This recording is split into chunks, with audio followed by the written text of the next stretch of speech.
Man, it just feels like it's just so much weather all the time, relentless. Yeah, we're just talking about all the changes that we've seen. Yeah. Yeah, and of course we've been seeing a lot of activity here. It was mostly the flooding until last week.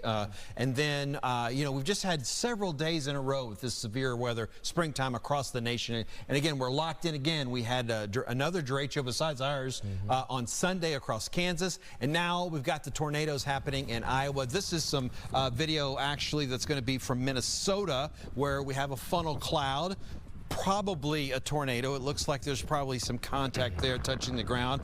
All sorts of those heavy storms that we just saw some video of there happening across that part of the country. We're going to sort of dive into that a little bit here and get a better look as far as what some of that is happening. But I do want to start off talking about the power outages once again, because every time I get up here and start to talk, I'm thankful to say that this number here for Harris County continues to drop. I know it's still a very large number, but we were over 100,000 when I got into work today, and now we're down to 70,000. So continuing to drop. A lot of guys, workers out there making some stuff happen. So we're so thankful for what's happening with the CenterPoint Energy and then people coming into town. Again, glad that number can continue to drop just about every time we look at it. Now, some numbers that are also slowly dropping and not fast enough either are the temperatures. We're still in the 80s right now, 83 degrees in the downtown Houston area. It's 82 over in Tomball, 81 up in Cleveland. So when we're still dealing with the feels like temperature, it even applies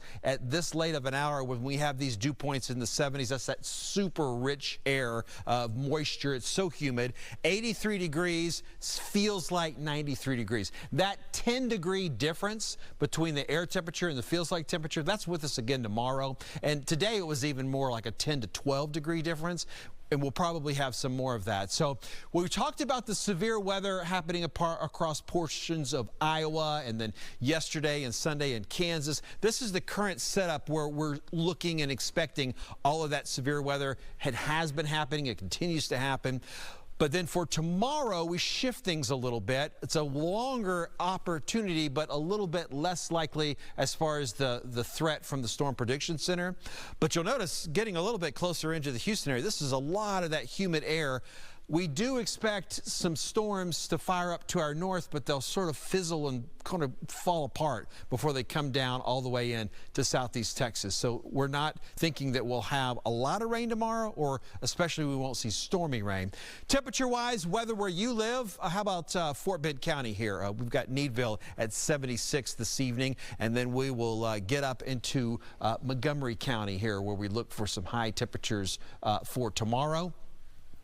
And we'll, again, sort of expect to see some temperatures that will be very, very warm. We'll look for those mid to lower 90s across the area, and that is again the kind of weather that is just going to be really difficult to deal with without any air conditioning. So smoke out in the Gulf of Mexico from the agricultural fires in Mexico continues to move in towards us here into southeast Texas. And speaking of Mexico, this high pressure ridge that's more or less centered over Mexico is what's dominating our weather. You know, a lot of times in August or even July, we talk about some high pressure like this parked over Texas. Well, it's not centered over us, and here are those showers that are going to try to form tomorrow night, but they're not going to be able to beat out the strength of this high pressure. We continue to go through the end of the week. We're on Friday, maybe another slight possibility of a few showers, but this high pressure continues to dominate our weather. Again, we're not directly right underneath it, but we're close enough to it that we're certainly expecting to have its influence for the most part on what's